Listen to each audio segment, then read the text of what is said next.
Contacts ആണ് identify ചെയ്തിട്ടുള്ളത്. അതിൽ 60ഓളം കോണ്ടാക്ട്സ് ആണ് ഉള്ളത്. മഞ്ചേരി മെഡിക്കൽ കോളേജിൽ 30 റൂമുകൾ ക്രമീകരിച്ചിട്ടുണ്ട്. അതോടൊപ്പം കോഴിക്കോട് മെഡിക്കൽ കോളേജിലും ക്രമീകരിച്ചിട്ടുണ്ട്. പേഷ്യൻറ്റിനെ കോഴിക്കോട് മെഡിക്കൽ കോളേജിലേക്ക് ഷിഫ്റ്റ് ചെയ്തിരുന്നു. അപ്പോൾ ഒരു കോണ്ടാക്റ്റ് പോലും വിട്ടുപോകാതെ എല്ലാവരും, ഈ മോൻ കോണ്ടാക്റ്റിൽ വന്നിട്ടുള്ള എല്ലാവരെയും കണ്ടുപിടിക്കുക എന്നുള്ളതാണ്. ഇന്നത്തെ ദിവസം നമ്മുടെ ഫീൽഡിലുള്ള ഇപ്പോൾ ഓൺലൈൻ മീറ്റിങ്ങിൽ പാണ്ടിക്കാട് നിന്നുള്ള MOയും ആനക്കയത്ത് നിന്നുള്ള MOയും അവിടെ നിന്നുള്ള ഹെൽത്ത് വർക്കേഴ്സൊക്കെ തന്നെ ഈ മീറ്റിങ്ങിൽ പങ്കെടുത്തിരുന്നു. അപ്പോൾ ഇന്ന് അവർ ഫീൽഡിൽ നടത്തിയ വിസിറ്റ്സിൻ്റെയും ശേഖരിച്ച വിവരങ്ങളുടെയും അടിസ്ഥാനത്തിലാണ് ഈ കാര്യങ്ങൾ ഇപ്പോൾ നമ്മൾ ലിസ്റ്റ് ചെയ്തിട്ടുണ്ട് ഉള്ളത്. അല്പസമയത്തിനകം റൂട്ട് മാപ്പ് കൂടി പ്രസിദ്ധീകരിക്കും. ഏതൊക്കെ സ്ഥലങ്ങളിൽ പോയിട്ടുണ്ട് എന്നുള്ളതും. 10-ാം തീയതിയാണ് രോഗലക്ഷണങ്ങൾ ഉണ്ടാകുന്നത്. 11-ാം തീയതി പനി ഉണ്ടായിരുന്നു. അപ്പോൾ ആ രീതിയിൽ ഉള്ള എവിടെയൊക്കെ പോയിട്ടുണ്ട് എന്നുള്ളത് സംബന്ധിച്ച കാര്യങ്ങളും പ്രസിദ്ധീകരിക്കും. ഈ സ്ഥലങ്ങളിൽ ഏതെങ്കിലും ഈ സമയം കൂടി പരമാവധി എഴുതാനായിട്ട് പറഞ്ഞിട്ടുണ്ട്. ഹോസ്പിറ്റൽ വിസിറ്റ് നടത്തിയ സമയം. അതുപോലെ അവിടെ ഉണ്ടായിരുന്ന ആരെങ്കിലും ഉണ്ടെങ്കിൽ നമ്മുടെ കൺട്രോൾ റൂം ഉണ്ട്. ആ കൺട്രോൾ റൂമിന് നമ്പറുണ്ട്. ആ നമ്പറിലേക്ക് വിളിക്കാം. ഒരു തരത്തിലും ഒരു ഭയപ്പെടുകയോ ആശങ്കപ്പെടുകയോ ഒന്നും വേണ്ട. നമുക്ക് ഏതെങ്കിലും തരത്തിലുള്ള സപ്പോർട്ട് ആവശ്യമായിട്ടുള്ള ഒരു മാനസിക പിന്തുണ, ഭയമാണ്, അങ്ങനെയൊക്കെ ഉണ്ടെങ്കിൽ ദയവായിട്ട് വിളിക്കുക. നമുക്കൊന്നിച്ച് ഒറ്റക്കെട്ടായിട്ട് നമുക്കിതിനെ നേരിടാം. ആ മോന് അവൻ സുഖമായി വരട്ടെ എന്ന് നമുക്ക് എല്ലാവർക്കും ആഗ്രഹിക്കാം. അതോടൊപ്പം തന്നെ മറ്റൊരാൾക്ക് കൂടി രോഗമുണ്ടാകാതെ ഇരിക്കട്ടെ എന്നുള്ളതും അതിനു വേണ്ടിയിട്ടാണ് നമ്മൾ ശ്രമിക്കുന്നത്. അപ്പോൾ ഈ ദിവസങ്ങളിൽ നമ്മൾ ശ്രമിക്കേണ്ടത് ഒരു ഇൻഫെക്ഷൻ ഉള്ള ഒരാൾ അല്ലെങ്കിൽ ഇൻഫെക്റ്റഡ് ആയിട്ടുള്ള ഒരാളിൽ നിന്ന് മറ്റൊരാളിലേക്ക് പകരുന്നില്ല എന്നുള്ളത് ഉറപ്പാക്കുക എന്നുള്ളതാണ്. ഇത് സംബന്ധിച്ച് ഡിസ്ട്രിക്ട് അഡ്മിനിസ്ട്രേഷൻ ഇപ്പോൾ ജില്ലാ കളക്ടറുമുണ്ട്, ജില്ലാ പോലീസ് മേധാവിയുമുണ്ട്. ചില തീരുമാനങ്ങൾ എടുത്തിട്ടുണ്ട്. അത് ജില്ലാ കളക്ടർ ഇപ്പോൾ പറയും. അത് കൂടാതെ അപ്പോൾ സ്റ്റേറ്റ് DHS ഇപ്പോൾ ഇവിടേക്ക് എത്തും.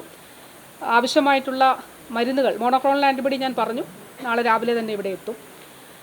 മറ്റുള്ളവർക്ക് ഇപ്പോൾ ഒരു ഹൈ റിസ്ക് കോണ്ടാക്റ്റിലുള്ള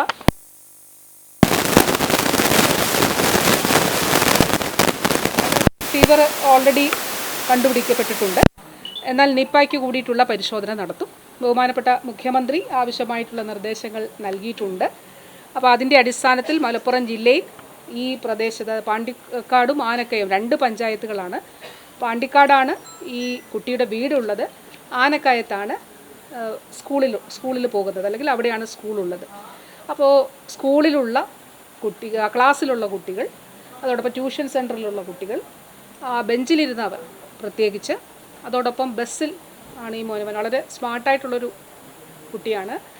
അപ്പോൾ വളരെ ക്ലോസ് ആയിട്ടുള്ള കോണ്ടാക്റ്റുകൾ, ബസ്സിൽ സഞ്ചരിച്ചവർ, ഇവരെല്ലാം ട്രേസ് ചെയ്തിട്ടുണ്ട്. ആർക്കെങ്കിലും ഇപ്പോൾ ഹൈറിസ്ക് കാറ്റഗറിയിലുള്ള എല്ലാവരുടെയും സാമ്പിൾ എടുക്കും. ഹൈറിസ്ക് കാറ്റഗറിയിലുള്ള മുഴുവൻ പേർ, എത്ര പേരുണ്ടെങ്കിലും മുഴുവൻ പേർ. ഇന്നിപ്പോൾ ഞാൻ പറഞ്ഞ 60 എന്നുള്ളത് നാളെ കൂടാം. കാരണം നമ്മൾ ഈ സമയം കൊടുക്കുമ്പോൾ ആ സ്ഥലത്ത്, പർട്ടിക്കുലർ സ്ഥലത്ത്, ആശുപത്രിയിൽ ഇപ്പോൾ കാഷ്വാലിറ്റിയിൽ ഉണ്ടായിരുന്നവരുടെയൊക്കെ എണ്ണത്തിൽ വർധനവുണ്ടാകാനുള്ള സാധ്യതയുണ്ട്. നമുക്ക് ഒറ്റക്കെട്ടായിട്ട് ഇതിനെ നേരിടാം. ഒരു തരത്തിലുള്ള ആശങ്കയും വേണ്ട. നമ്മളിതിനെ പ്രതിരോധിക്കും. നമ്മുടെ ആ മകൻ കാര്യങ്ങളെല്ലാം തന്നെ ഇപ്പോൾ നാളെ രാവിലെ ഇപ്പോൾ കൺട്രോൾ റൂം ഉണ്ട്. കൺട്രോൾ റൂമിൽ 24 മണിക്കൂറും ആ നമ്പർ ഇപ്പോൾ നൽകുന്നതാണ്. എനിക്ക് ഓൾറെഡി കിട്ടിയിട്ടുണ്ടെന്ന് തോന്നുന്നു. അതെ, അപ്പോൾ അവിടെ വിളിക്കാം. ഏതെങ്കിലും പിന്നെ ട്രാൻസ്പോർട്ടേഷന് വേണ്ടിയിട്ട് ഇപ്പോൾ ഹൈ റിസ്ക് കോണ്ടാക്ട്സിലുള്ളവർക്ക് പനിയുണ്ടോ വിളിച്ചു പറയുക ദയവായി. വിളിച്ച് ഈ നമ്പറിൽ പറഞ്ഞാൽ ആംബുലൻസ് ക്രമീകരിച്ച് അല്ലെങ്കിൽ വാഹനം ക്രമീകരിച്ച് ഹോസ്പിറ്റലിലേക്ക് കൊണ്ടുവരുന്നതാണ്. പിന്നെ ആവശ്യമായിട്ടുള്ള പരിശോധനാ സംവിധാനങ്ങൾ ക്രമീകരിക്കുന്നുണ്ട്. അപ്പോൾ സാധ്യമായിട്ടുള്ള എല്ലാ കാര്യങ്ങളും ചെയ്യുന്നുണ്ട്. നമുക്ക് ജാഗ്രതയോടെ ഇതൊരു ഹെൽത്ത് എമർജൻസി പോലുള്ളൊരു സാഹചര്യമാണല്ലോ. അതായത് നമ്മളൊരു പകർച്ചവ്യാധിയെ തടഞ്ഞു നിർത്താനായിട്ട് നമ്മൾ ശ്രമിക്കുകയാണ്. അപ്പോൾ അതിനു വേണ്ടിയിട്ട് എല്ലാവരുടെയും സഹകരണം ആവശ്യപ്പെടുന്നു. ഞാൻ പറഞ്ഞു, ബഹുമാനപ്പെട്ട മുഖ്യമന്ത്രി ആവശ്യമായ എല്ലാ നിർദ്ദേശങ്ങളും നൽകിയിട്ടുണ്ട്. അതോടൊപ്പം ജില്ലയുടെ ചുമതലയുള്ള മന്ത്രി ശ്രീ അബ്ദുറഹ്മാൻ മിനിസ്റ്റർ അദ്ദേഹവുമായിട്ട് ആശയവിനിമയം നടത്തിയിരുന്നു. അതുപോലെ പ്രതിപക്ഷ ഉപനേതാവ് ശ്രീ പി.കെ. കുഞ്ഞാലിക്കുട്ടി സാഹിബ് അദ്ദേഹത്തെയുമായിട്ടും ആശയവിനിമയം നടത്തിയിരുന്നു.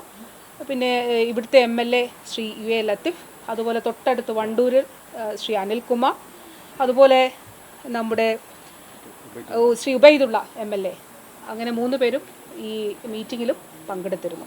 അപ്പോൾ നിങ്ങളെല്ലാവരുടെയും, അതുപോലെ മാധ്യമപ്രവർത്തകരായിട്ടുള്ള നിങ്ങളെല്ലാവരും മാസ്ക് ധരിക്കുകയും, നിങ്ങൾ മാത്രമല്ല നമ്മൾ മലപ്പുറം ജില്ലയിൽ പൊതുവെ മാസ്ക് ധരിക്കുകയും ഈ ഒരു ഘട്ടം നമുക്ക് ഈ രോഗത്തെ പിടിച്ചു നിർത്തുന്നതിന് വേണ്ടിയിട്ടുള്ള കൂട്ടായിട്ടുള്ള പരിശ്രമം നമുക്ക് നടത്താം. ബാക്കി ഈ ഭരണപരമായിട്ടുള്ള ജില്ലയിലെ റെസ്ട്രിക്ഷൻ സംബന്ധിച്ച കാര്യങ്ങൾ കളക്ടർ ഒന്ന് പറഞ്ഞോളൂ.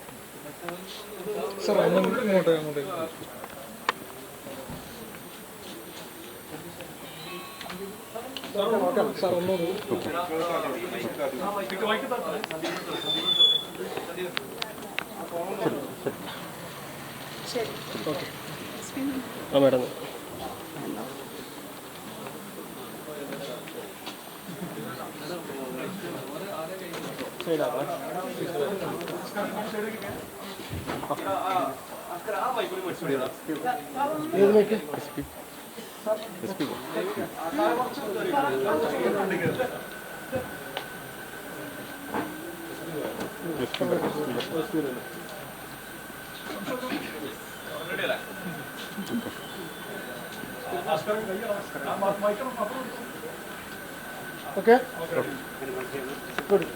അടിയന്തരമായി ആനക്കയം പാണ്ടിക്കാട് പഞ്ചായത്തുകളിൽ ചില നിയന്ത്രണങ്ങൾ ഏർപ്പെടുത്താൻ വേണ്ടി നമ്മൾ തീരുമാനിച്ചിട്ടുണ്ട്.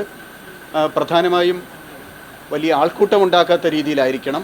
ഏതെങ്കിലും ചടങ്ങുകൾ മുൻകൂറായി തീരുമാനിച്ചിട്ടുണ്ടെങ്കിൽ തന്നെ വളരെ കുറച്ച് ആളുകളെ മാത്രം പങ്കെടുപ്പിച്ചുകൊണ്ട് ആണ് ചടങ്ങുകളിൽ പങ്കെടുക്കേണ്ടത്. ഈ ഒരു കാരണവശാലും പനി സ്വയം ചികിത്സിക്കരുത്. പനിയുള്ള സാഹചര്യത്തിൽ നമ്മുടെ കൺട്രോൾ റൂമിലേക്ക് ബന്ധപ്പെടണം. അതുപോലെ തന്നെ നാളത്തെ ദിവസം മദ്രസ, അംഗൻവാടി തുടങ്ങിയ എല്ലാ വിദ്യാലയങ്ങൾക്കും ഈ 2 പഞ്ചായത്തുകളിലും അവധിയായിരിക്കും. കടകൾ പ്രവർത്തിക്കേണ്ടത് 10 മണിക്കും 5 മണിക്കും ആയിരിക്കണം. പരമാവധി ആൾക്കാർ പുറത്തു വരുന്നത്, ഇടപഴകുന്ന സാഹചര്യങ്ങൾ ഒഴിവാക്കണം. അതുപോലെ തന്നെ മാധ്യമപ്രവർത്തകർ പ്രത്യേകിച്ച് ഈ പ്രദേശങ്ങളിലേക്ക് സഞ്ചരിക്കരുത്. മാധ്യമപ്രവർത്തനങ്ങൾക്ക് ആവശ്യമായ ചിത്രങ്ങളും വാർത്തകളും PRDയിൽ നിന്ന് ലഭ്യമാക്കുന്നതാണ്.